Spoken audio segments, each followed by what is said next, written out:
दोस्तों साल 2023 में तो बाबर आजम के लिए बहुत मुश्किल रहा, ना हमें उनकी तरफ से कोई रन नजर आए, ना कोई खासी 50 नजर आई। उनके लिए वर्ल्ड कप भी बड़ा मुश्किल रहा, उनके लिए टेस्ट क्रिकेट भी मुश्किल है, T20 क्रिकेट भी बहुत मुश्किल गुजरी। ये साल उनके फैंस के लिए भी बहुत मुश्किल था। कुछ ऐसे डाई हार्ड फैन थे जो उनके साथ तो कंटिन्यू किए ही रहे। अब वो 2024 के अंदर अब उनकी परफॉर्मेंसेस को सेलिब्रेट कर रहे हैं, ये उन्हीं फैंस के नाम पे है। क्योंकि साल 2023 मुश्किल गुजरने के बाद 24 के अंदर जैसे किस्मत ने उनकी काया पलट दी, उनके बैट के रन उगलना शुरू हो गए। साल 2024 के अंदर उन्होंने 21 मैचेस अभी तक खेले, यानी कि 75 दिनों में 2.5 महीने के अंदर, जनवरी फरवरी मार्च 14 मार्च तक जो है उन्होंने तकरीबन जो है 21 T20 मैचेस खेले हैं इंटरनेशनल और लीग्स के अंदर। और इन मैचेस के अंदर उन्होंने टोटल मिला के 1000 रन कंप्लीट कर लिए। और 2024 के अंदर 1000 T20 रन करने वाले वो वाहिद खिलाड़ी हैं। अभी सिर्फ 2.5 महीनों के अंदर, इनके 75 डेज के अंदर ये कारनामा उन्होंने अंजाम दे दिया। अभी तो बहुत से टाइम पड़ा हुआ है अभी इस साल के अंदर। अभी वर्ल्ड कप भी आना है, न्यूजीलैंड सीरीज भी है, उसके बाद आयरलैंड के अंदर सीरीज है, इंग्लैंड के साथ सीरीज है, फिर वर्ल्ड कप भी है। So there are so many chances कि बाबर आजम बहुत ज्यादा रन करके एक नया रिकॉर्ड लगा सकते हैं।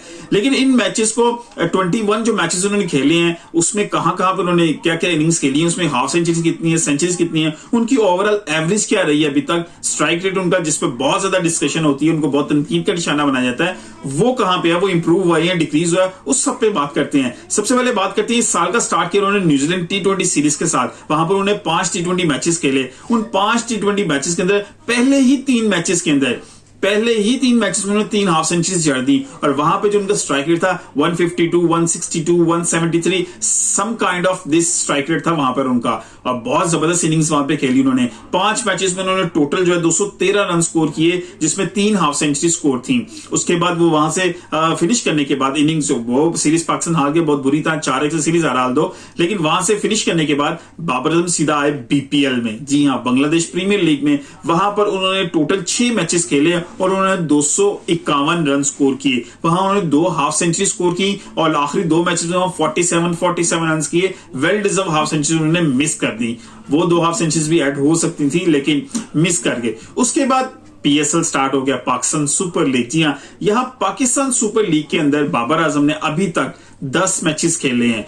टोटल ये हो गए 21 मैचेस, 5 मैचेस न्यूजीलैंड सीरीज में, 6 मैचेस BPL में, 10 मैचेस PSL में, ये टोटल 21 मैचेस। और 21 मैचेस खेलने के बाद उन्होंने 1000 रन कंप्लीट कर दिए हैं। और PSL के अंदर रिकॉर्ड भी उनका बहुत अमेजिंग से, हम टॉप स्कोर रखूंगे। जब BPL को छोड़ के आए थे उस वक्त भी वो टॉप स्कोर थे BPL के। अब PSL के अंदर भी जैसे ही भी मैचेस उन्होंने खेल लिए, एलिमिनेटर जो मुल्तान सुल्तान के खिलाफ हारने के बावजूद जो है बाबर आजम जो है टॉप स्कोरर है भी PSL के। और पिछले प्लेयर जो है वो बहुत दूर दूर तक है, कोई आसपास नहीं है, और वो यही फिनिश करेंगे टॉप स्कोरर के तौर पे। अब इन 10 मैचेस के अंदर बाबर आजम ने कितनी सेंचुरी स्कोर की है? 5 हाफ सेंचुरी स्कोर की है और 1 सेंचुरी स्कोर की है। यानी कि इस सीजन के अंदर जो है दूसरे नंबर पे उन्होंने हाफ सेंचुरी स्कोर की है। पहली सेंचुरी रजा हेंड्रिक जो थे लॉर्ड क्लब से जो कह थे वेंडर डूसन, उन्होंने सेंचुरी स्कोर की थी। और दूसरी जो PSL के अंदर सेंचुरी स्कोर करने वाले थे बाबर आजम।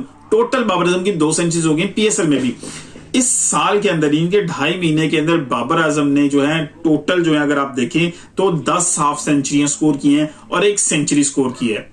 अमेजिंग स्टैट्स हैं। अब आप सोच रहे होंगे इतनी रन्स करने के बाद उनकी एवरेज क्या है, उनका स्ट्राइक रेट क्या है। अच्छा, आप बात करते हैं उन्होंने इस 21 इनिंग्स में 1008 रन स्कोर किए हैं और 53.05 की उनका एवरेज है। इनकी 53.05 की एवरेज से उन्होंने ये रन स्कोर किए हैं। अमेजिंग है। सिर्फ 2 जो है ऐसे उनकी इस इनिंग्स के अंदर 21 इनिंग्स के अंदर 2 बार ही ऐसी थी जिसमें उन्होंने डबल फिगर्स में दाखिल नहीं हो सके। एक में वो 0 पे रन आउट भी हुए थे, याद रखिएगा।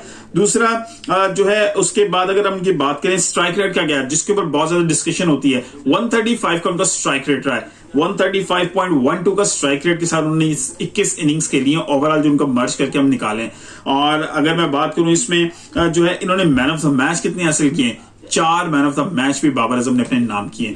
2 साल 2024 जो है बाबर आजम के लिए एक अमेजिंग ईयर लग रहा है। जैसे 2023 के अंदर वो बहुत डाउनफॉल में थे, लेकिन 24 लगता है उनका सितारा अरूज पे है, रन्स पे रन्स वो कर रहे हैं। शायद इस साल वो इतने मैचेस उनके पास मौजूद हैं कि एक रन्स का अंबार लगा के एक नया रिकॉर्ड लगा सकते हैं कि एक सीजन के, एक साल के अंदर T20 के अंदर सबसे ज्यादा रन्स किस प्लेयर ने किए। ये बाबर आजम के लिए बहुत जबरदस्त मौका है, क्योंकि अभी उनकी फॉर्म बड़ी जबरदस्त लगी हुई है। बहुत अच्छे स्ट्राइक रेट से भी वो खेल रहे हैं, एवरेज भी उनकी बड़ी जबरदस्त चल रही है, सब चीजें उनकी फेवर में जा रही हैं।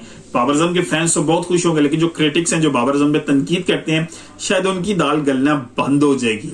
बहुत से प्लेयर जिन्होंने कहा था वो T20 मटेरियल नहीं है, लेकिन जैसी वो परफॉर्मेंस दे रहे हैं अमेजिंग है। अब एक क्वेश्चन यहाँ पर जरूर है, क्योंकि कुछ लोग कह रहे हैं कि बाबर आजम के सामने अगर बहुत अच्छा स्ट्राइकर मौजूद ना हो तो बाबर आजम भी अपनी फ्लॉरिश नहीं कर पा रहे इनिंग, लेकिन ये गलत परसेप्शन है। मैं आपको बताता हूँ उसकी रीजन क्या है।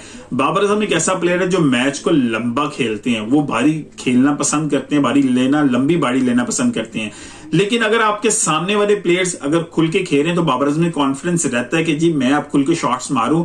अगर उनके सामने 1-2 विकेट्स गिरती हैं तो वो थोड़ा सा अपने बैक शेल में चले जाते हैं। वो ये सोचते हैं कि अगर मैंने यहाँ पे गलत शॉट्स मार के मैं आउट हो गया तो टीम सारी नीचे लग जाएगी, क्योंकि शायद उनको अपने आने वाले प्लेयर्स के ऊपर इतना एतमाद नहीं है। आप विराट कोहली की मिसाल जरूर देते हैं बाबर आजम के साथ, लेकिन विराट कोहली के साथ इतने ऑलराउंड प्लेयर्स थे कि उनको ये फिक्र नहीं होती थी कि मैं अगर आउट हो गया तो पीछे से रन नहीं होंगे।